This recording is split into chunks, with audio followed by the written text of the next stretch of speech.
Welcome to TV Burp, the show that condenses the TV milk into those tiny individual portions like you get in cafes and stirs it into the coffee of your mind. And in the week of the Royal Variety Show, we managed to get a camera in the royal box to see what Prince Charles really thought. Ladies and gentlemen, from Pop Idol, please welcome Will Young. Oh, Christ, not again.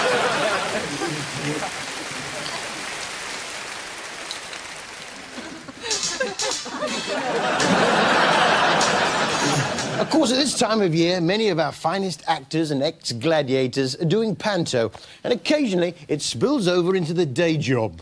Ta-da! Hello, it's me! Oh! Hello, Honky Tonks! Or this one from the bill. He didn't even bother changing out of the outfit.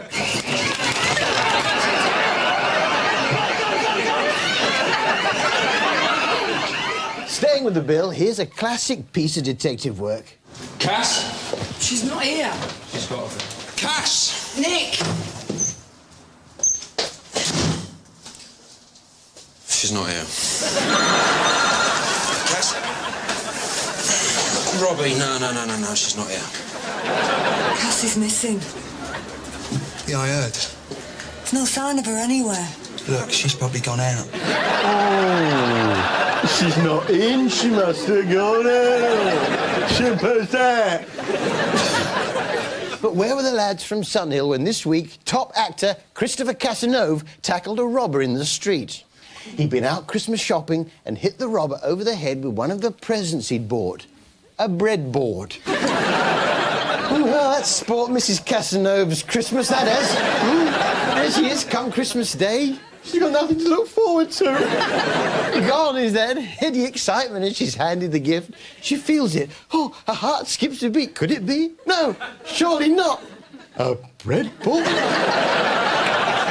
Isn't it weird how people end up looking like their gas cylinders, though, eh? You OK to look after the shop for a minute, Tom? Well, Jamie's Kitchen has been and gone with the successful opening of his restaurant 15. He trained 15 kids with no previous experience of cooking to be able to recognise the fancy flavours he's cooking up in his restaurant. I want you to eat this, and when you put it around your mouth, is it sweet, is it sour? I want you to come out with a whole load of emotions, feelings. What's this shit? And to break them in gently, he got them cooking for a private party. If Jamie wants fresh herbs, and he nearly always does, he'll have to get wet. Why don't you try Sainsbury's? Try Sainsbury's. You might even get a discount. And, of course, you're probably like me. You've spent the week trying to get your hands on the must-have children's toy for Christmas. You know, Joseph wants one of these Spoogelmans for Christmas. Spoogelman? Oh, you won't find one of them. They're like gold dust. I know, I've tried everything. You know it's going to be a flaming nightmare this Christmas if you don't get that precious toy. You just can't get the Spoogelmans, can you? Well, I've actually got one, yeah. I bought the last one in the country. You want to see it? I can't believe my luck, I really can't. It's the must-have toy on Emmerdale. Look, here it is. Oh. Oh, it's the Spoogelman. Oh, look. Yeah. It may not look much to sophisticated city types, but to someone living in the sticks, that's the equivalent of a PlayStation. What's that, Mr. Spoogelman?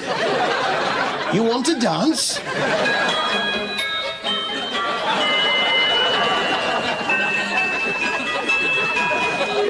well, you get the idea with that. Oi, is Hayley the only sex change they've got on Coronation Street? Because I'm thinking maybe Stephen, who runs the cab company, might be on the old sex change hormones. It's just that on occasions his voice does go quite high. I don't believe this. It was only yesterday you were all for turning him into the police. Yeah, that's quite high. And a bit later, with a few more hormones on board... You're the one that wanted to go on flaming holiday. I wouldn't have gone in a million years. In a couple of weeks' time, only dogs will be able to hear him.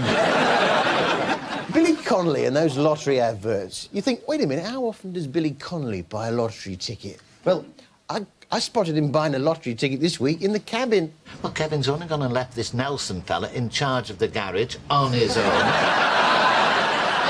Actually, the Queen's speech this year, she's doing a backstage documentary. Oh, yeah, the making of the Queen's speech.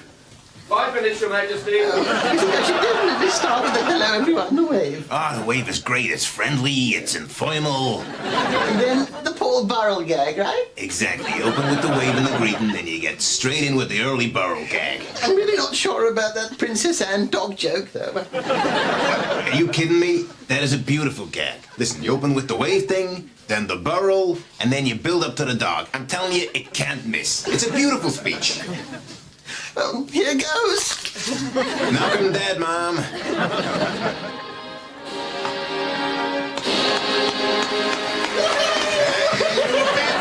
Mom. You nailed it, baby. You know what about the dog gag? I wasn't sure about the dog gag. I paused for the laugh. Great timing. Ah, milked it, schmilked it. I slayed him. Right, everyone. It's down to Stringfellows. The first round's on me. Come on. It's been Posh Week on Channel 5 with Posh Totty and To the Manor Bought. Get it? Bought. Posh Totty first. They followed a bunch of idle rich girls, or oxygen thieves, as I prefer to call them. Claire went to one of the smartest girls' schools in the country, Cheltenham Ladies' College. I'm lucky I come from a family that does have a sort of heritage and nothing spectacular. But we do actually have a family tree we can trace right back to William the Conqueror. Right the way back to 10 William the Conqueror. Yeah, all the way back, including 16 at the Fire of London and of course, the 19 Second World War. Yeah. She's got an IQ of about 70, a bit thick, actually. Here's another one. You can't buy style or class. You either have it or you don't. Simple as that. You can't buy style or class, she says.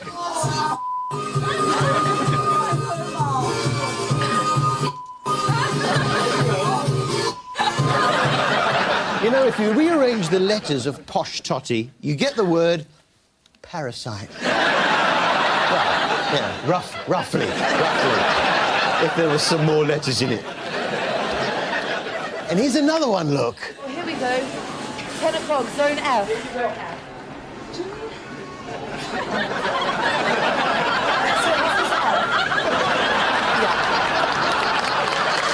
Yeah, no, F off, love.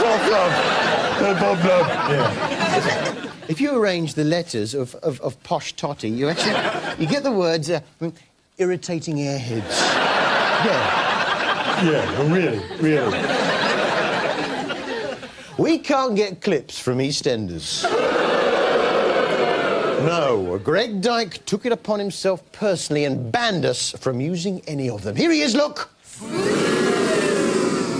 I know, it's heartbreaking, isn't it?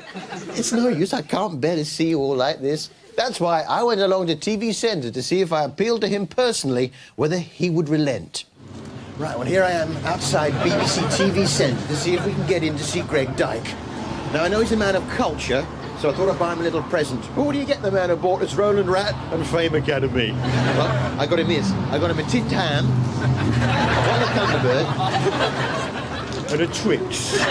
Perfect 90th, Shay Dyke. Let's see how we get on.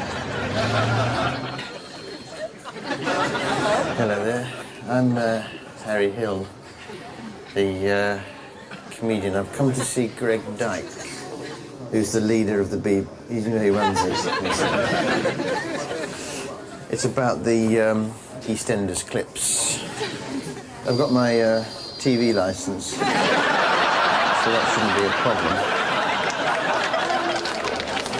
And I've got a present for him. I know I've got some wine and some a Twix for him. It's about the East End. Can you perhaps patch me through on the phone to his office? Yeah, he's not here. I'll have to try something else then. Thanks. Right, I thought. If they won't give me the clips, I'm going to have to seize them. Here's the plan. We managed to establish that Greg Dyke personally delivers the tapes of EastEnders every day, except Wednesdays, at 7 o'clock, well, 7:30 Monday to Fridays. He comes out of BBC TV Centre and he takes the tapes to the area where they've got all the playing machines where they play all the various BBC tapes. Now, a location that until now has been a closely guarded secret. Well, I can reveal that it is, in fact, in a flat above Donna Shish Kebabs in Shepherd's Bush Green. So, all I'm going to do, heavily disguised as a tree, I lie in wait on the roots, and as Greg approaches, I jump out and liberate the tapes for TV Burp. Here we go.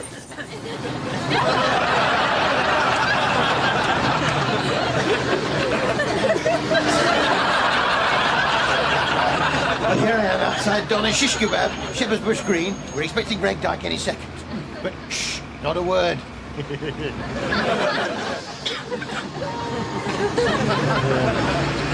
a minute, that's Geeta off. He's going to Geeta. Geeta, darling. Look, it's me, Harry. Oh, hi, Harry. Listen, darling, you haven't seen Greg Dyke, have you? Oh, yeah, as a matter of fact, I've just come from there. You just come from Greg Oh, my goodness, it's that time. Gotta go. Sanjay!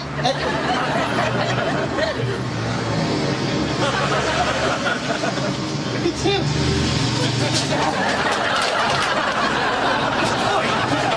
It's his boy.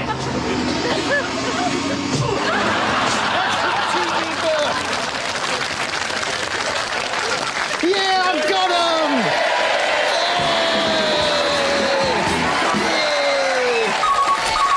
Oh, yeah. Hello? Oh, hello, Greg, yeah. It's him. It's him. Yeah, hello, cheesy fruits. No, I don't care, mate. I'm going to play him anyway. Up yours! Ladies and gentlemen, for the first time on ITV, EastEnders.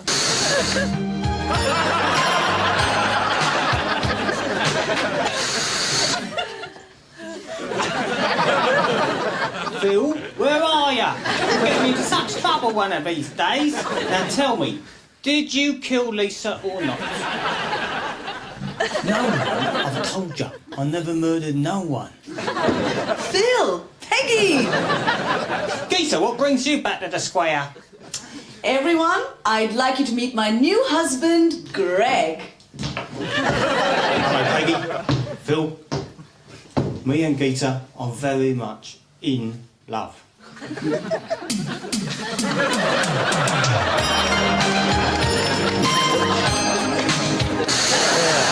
The swine! He's paying Geeta to help him create his own perverted versions of EastEnders. Yeah! And you, as a viewer, are paying for that. Makes you feel sick, don't it? Well, of course, this time of year, the big thing is Father Christmas. But let's not forget the real reason for it. Of course, the birth of the baby Jesus. But who's better, Jesus or Santa? There's only one way to find out. Fight!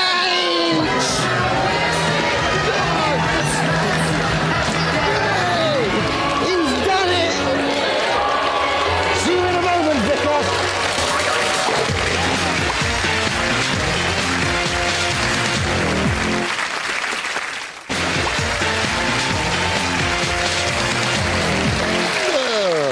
Welcome back, and we found out how Prince Charles managed to sit through the entire Royal Variety Show. All this fuss about Prince Harry, though, everyone knows the real reason for ginger hair is if the mother, during pregnancy, eats too many cheesy Wotsits. Isn't it weird, though, how people end up looking like their backgrounds? Robbie Bate from Sunderland is only 23, but he's been a consistent defender from there. You know, I was watching that 2D TV yesterday evening. How's the feeding going? And I found it a little bit flat. Which brings us to our TV highlight of the week. Go on, clear off. You're too flat. You're too flat. Wow. Treasure hunt now, hosted from Lord Kitchener's old house. Now, he may have cocked up the First World War. Lord Kitchener designed this ornate... Look at that Artex! But I have been enjoying Britain's brainiest kids, or tomorrow's playground beatings, as I call it. Vain men now. Men who like to look after themselves, who care about their appearance. Moisturising, shaving. Here's Phil preening himself in the bath. And it was while watching this that I worked out why they called it vain men. The odd sunbed. Probably more than the old sunbed. Just look at the size of that vein. That's why they call it vain men. If he cut himself shaving his head, he could bleed to death. If I look in the mirror and... That's his role model, look. Tweety Pie. It's Christmas, of course, and for many of the shows, they use that as an excuse to lard up the set with Christmas decorations. Just look at the efforts the Bill have gone to. Yeah, what could you tell me? And people came from miles around to see a wodge of green tinsel blue-tacked to the wall, and there was great rejoicing. I'll be honest, we're not much better here, are we? You know, this was supposed to light up. Let's see if I can have a little fiddle with it. What's the point, eh? Staying with the Bill, and have you ever noticed how close Des Taverner stands to his suspects? When? They wouldn't tell me. Go on, kiss him! Kiss him! You know you want to. Then I realised where I'd seen him before.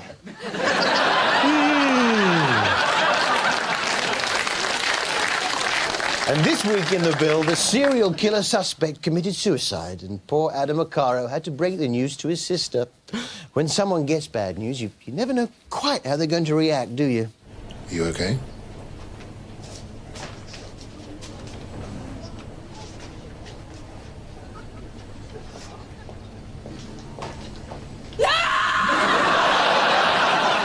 Look at those fillings, though. Shocking.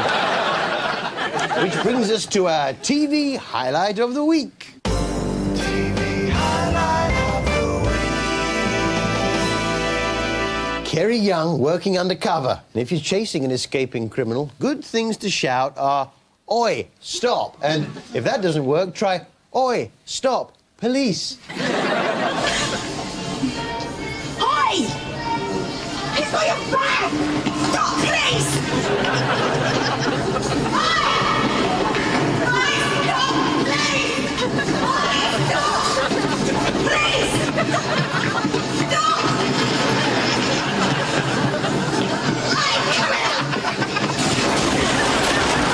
Scramble all units!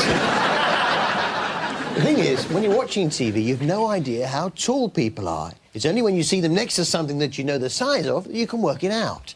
I was only trying to do something about what's happening. I mean, no one else is. Yeah, it turns out that Louise off Emmerdale is tiny. What our fans don't realise is she drinks from a thimble, sleeps in a slipper and rides around on the back of a dog. However, TV's Judy Finnegan is over 12 feet tall. Yeah. You know, to get the idea with that. And now, Ian Rankin's evil thoughts. I don't like the woman in the newsagents. She's really annoying. Ian Rankin's evil thoughts there. Not really, of course, no. This Ian Rankin, he spent a little bit of time on Channel 4 looking into nasty people's minds, which took him to Texas and death row. Here, he's being told about what happens at the very end. The last inmate whose execution I witnessed started to sing a song called "The Road Goes On Forever and the Party Never Ends." Or they might apologize to the victim's family, or they might sometimes claim that they're innocent. And then the warden will give a signal, it's a secret signal that nobody knows, and at that point the lethal injection chemicals will begin. A secret signal? What's that then? Well, we've managed to get hold of some hidden camera footage of an actual execution. Got any last words? No.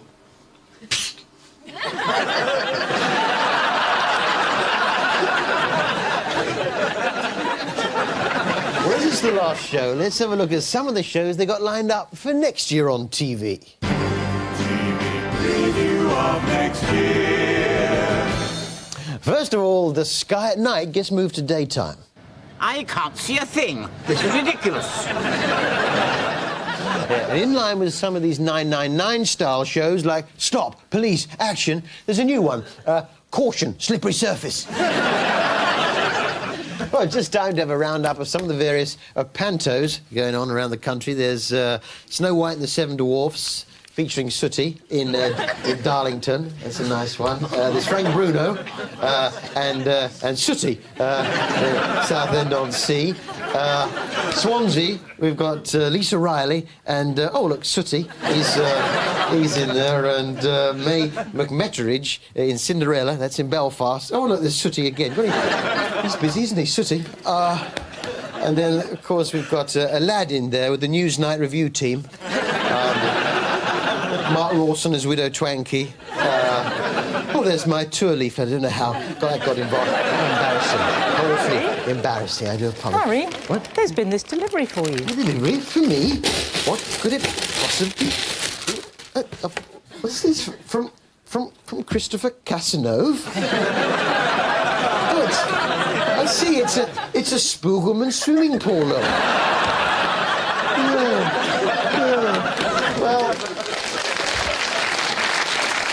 Well, what with the murder on EastEnders, the stalker on Emmerdale, the serial killers on the Bill and Coronation Street, we thought, what better way to sing us out on the last show with something seasonal.